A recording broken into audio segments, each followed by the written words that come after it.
ప్రభునందు నాకు అత్యంత ప్రియమైన సహోదరి సహోదరులారా, మీకందరికీ మన ప్రభువును రక్షకుడైన యేసుక్రీస్తు వారి యొక్క శ్రేష్టమైన నామంలో నా హృదయపూర్వక వందనాలు తెలియజేస్తున్నాను. మరొక చక్కని అంశాన్ని గురించి ఈరోజు మీతో చర్చించడానికి ముందుకు రావడం జరిగింది. పరిశుద్ధాత్మ దేవుని యొక్క ప్రేరణ అలాగే సహాయం మనకందరికీ తోడుగా ఉండి ముందుకు నడిపించును గాక. ఆమేన్.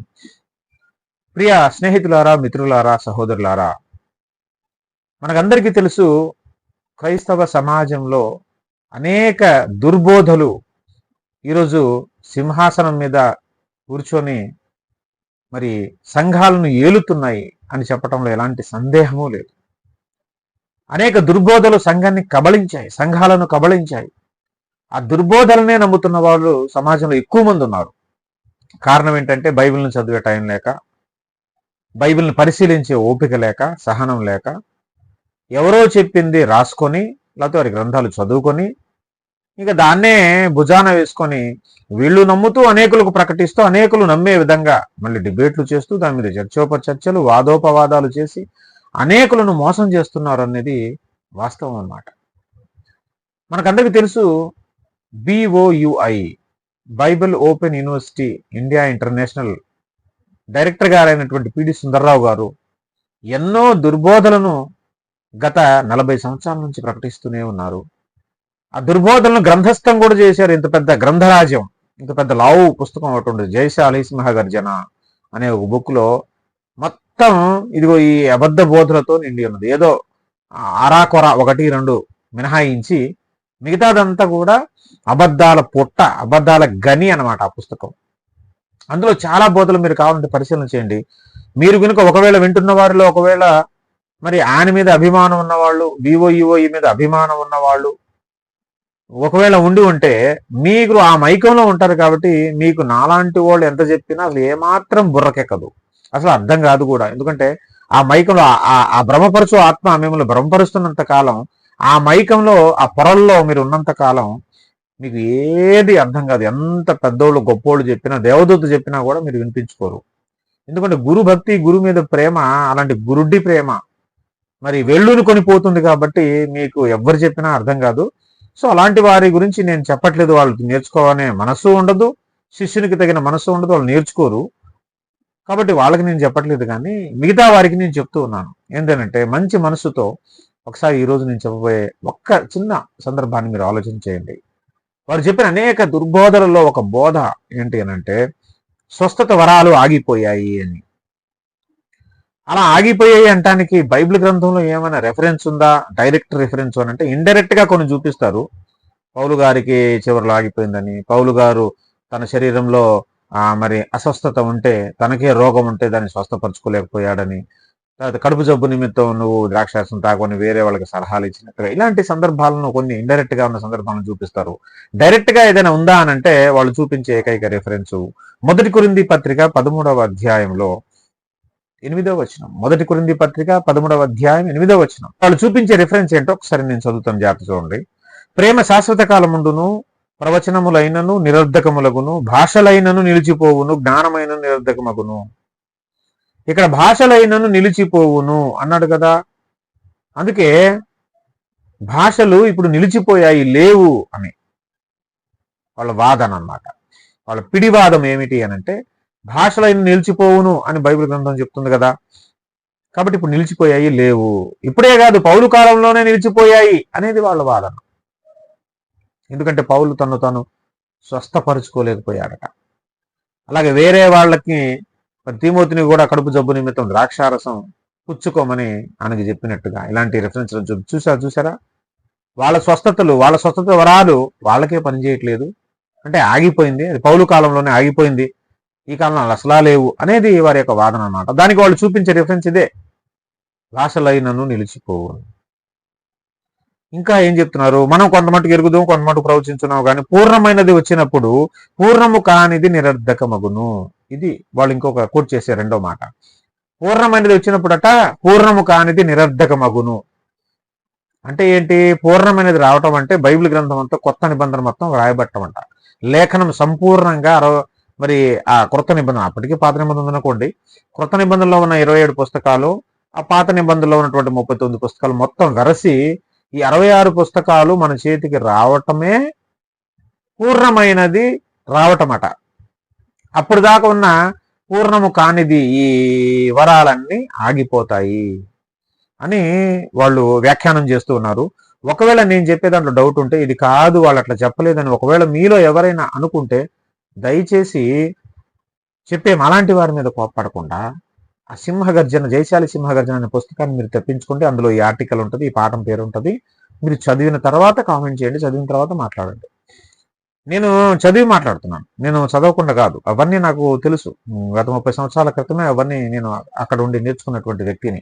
ఆ దుర్బోధలో కొంతకాలం కొనసాగిన వాడిని, ఒక 10 సంవత్సరాల కాలం పాటు కొనసాగిన వాడిని కాబట్టి నాకు తెలుసు. అయితే వీళ్ళు ఏమంటున్నారు, పూర్ణమైనది వచ్చినప్పుడు పూర్ణం కానీ నిరోధకమగును.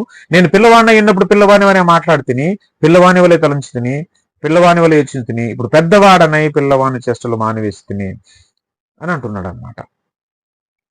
అయితే చాలా జాగ్రత్తగా ఆలోచించండి. పూర్ణమైనది రావటం అంటే బైబిల్ గ్రంథం వ్రాయబడటమా?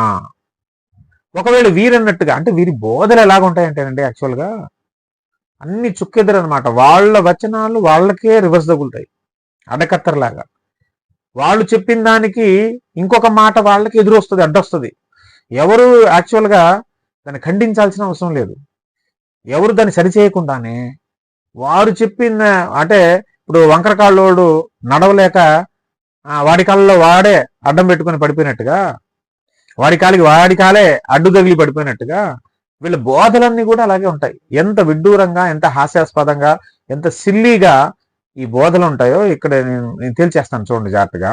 వీళ్ళు ఏమంటున్నారు, భాషలైనను నిలిచిపోవును అన్నారు కదా, పౌలు కాలంలోనే నిలిచిపోయెను అని అన్నారు కదా. మరి భాషలైనను నిలిచిపోవును అంటే అది పౌలు కాలంలోనే నిలిచిపోతే, పూర్ణమైనది రావటం కూడా ఎప్పుడు జరిగి ఉండాలి? పౌలు కాలంలోనే జరిగి ఉండాలి కదా. పూర్ణమైనది వచ్చినప్పుడు పూర్ణం కానిది నిరర్ధకమగును అన్నాడు. మరి పూర్ణమైనది పౌలు కాలంలోనే రావాలి కదా, అది వస్తేనే కదా పూర్ణం కానిది నిరర్ధకమయ్యేది. భాషలు నిలిచిపోవాలంటే పూర్ణమైనది రావాలి కదా. మరి పౌలు గారి కాలంలోనే నిలిచిపోయింది అంటున్నారంటే పౌలు గారి కాలంలోనే పూర్ణమైనది రావాలి కదా. పూర్ణమైనది అంటే మళ్ళీ వాళ్ళే అర్థం ఏం చెప్తున్నారు, బైబిల్ గ్రంథంలో 66 పుస్తకాలు రాయబట్టం అని అంటున్నారు కదా. అంటే ప్రకటన గ్రంథం కూడా పౌలు గారి కాలంలోనే వ్రాయబడాలన్నమాట. ఇప్పుడు ఏమండి, పౌలు గారి కాలంలోనే ఈ గ్రంథాలన్నీ వ్రాయబడి మన చేతికి వచ్చేసిందా? పౌలు గారి కాలంలోనే ఈ రచన అంతా జరిగిపోయిందా? అసలు పౌలు గారి కాలం ఎప్పుడు? ఏమండి, అందరికీ తెలిసిందే. మీరు కావాలంటే గూగులింగ్ చేసుకోవచ్చు. ఇప్పుడు నేను కొత్తగా చెప్పే విషయాలు ఏం కాదు, క్రైస్తవ ప్రపంచానికి అందరికీ, స్కాలర్స్కి అందరికీ తెలిసిన విషయాలే ఇవన్నీ కూడా. పౌలు గారి టైం లైన్ ఎప్పుడు? పౌలు గారి కాలం ఎప్పుడు? క్రీస్తు శకం 5 నుంచి సుమారు 64 నుంచి 67 వరకు. మీరు ఏ గూగులింగ్ చేసినా, ఏ వెబ్సైట్ చూసినా, ఏ పాత గ్రంథాలను తిరిగేసినా 67 వరకు మాక్సిమం. 5 నుంచి 67, 5 to 67, కొన్నిట్లో 64, 3 సంవత్సరాలు అటు ఇటు, 67 మాక్సిమం. పౌలు గారు జీవించినటువంటి కాలంలో, ఆయన చేసినటువంటి యాత్రల కాలంలో రోమా ప్రభుత్వం ఏలుతూ ఉంది, మనకందరికి తెలుసు. పౌలు గారు ఉన్నటువంటి కాలంలో ఉన్నటువంటి రోమా చక్రవర్తులు ఎవరు అనంటే తిబెరియా, క్లౌదియా, అలాగే నీరో చక్రవర్తి. తిబెరియా, క్లౌదియా, నీరో, ఈ చక్రవర్తులు పరిపాలిస్తున్నటువంటి కాలంలో పౌలు గారు ఉన్నారు. నీరో చక్రవర్తి కాలంలోనే he was imprisoned and martyred in the time of Roman Emperor Nero. రోమా చక్రవర్తి నీరో కాలంలోనే అతను చెరసాలకు వెళ్ళిపోయి హత్య చేయబడ్డాడు, హతసాక్షిగా మార్చబడ్డాడు. ఎవరి కాలంలో? నీరో చక్రవర్తి, రోమా చక్రవర్తి నీరో కాలం. అది ఎప్పుడు అనంటే AD 67లో. ఏమండి, అది పౌలు గారి కాలం. కానీ రెవల్యూషన్, ప్రకటన గ్రంథం యోహాన్ రాసింది కాలం ఎప్పుడు? AD 90 to 95 మధ్యలో. అప్పుడు రోమా చక్రవర్తి ఎవరున్నారు? అప్పుడు రోమా చక్రవర్తి డొమిషియన్. ఏమండి, యోహాను ప్రకటన గ్రంథం రాసినటువంటి 90 to 95 కాలంలో ఉన్నటువంటి రోమా చక్రవర్తి డొమిషియన్. కానీ పౌలు గారు ఎప్పుడు హతసాక్షి గావించబడ్డాడు అనంటే ఎవరి కాలంలో? ఏ రోమన్ ఎంపరర్ ఉన్నాడు అప్పుడు అనంటే నీరో కాలంలో. AD 67, 66 కాలంలో ఆయన హతసాక్షి గావించబడ్డాడు. కానీ బైబిల్ అంతా సంపూర్ణమైంది ఎప్పుడు? AD 90 నుంచి 95 మధ్యలో. ఇంకో విచిత్రం తెలుసా? పిడి సుందర్రావు గారే అనేక సార్లు ఆయన ప్రసంగాల్లో చెప్పాడు. ఏమని తెలుసా? మొదటి 100 సంవత్సరాల లోపు ఈ బైబిల్ గ్రంథం పూర్తి చేయబడింది అని. మరి పౌలు గారు చనిపోయింది ఎప్పుడు? మొదటి 100 సంవత్సరాల్లో కాదే, 100 వరకు లేడే, అసలు 90లో 80లో కూడా ఆయన లేడు, 70లో కూడా లేడు ఆయన. ఆయన ఉన్నది 67 లోపే, AD 67 లోపే.